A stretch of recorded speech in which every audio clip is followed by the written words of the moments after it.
Ha. Sen mi? Başka. Oh be cadı geldi ya. Ha cadı. Ha, Simba'nın kan kellesini görsütüber.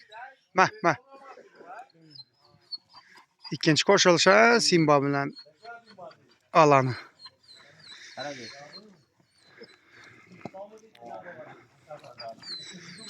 Hazayin gresini pervi hazayini. Köpelsin.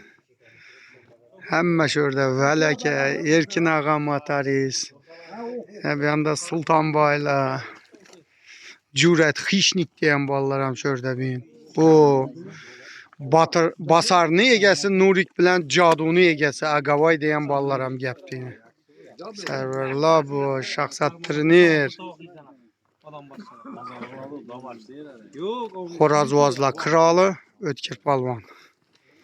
Kamera görse alaştım Ötkir terse kariyer edi. Alaştım bilesem ya koşkandan ki resime sürecek olsak kellesini arayan bura veredi Kamula. Uyalam ya.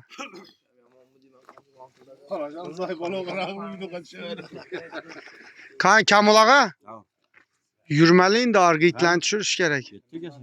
Türkmen çap.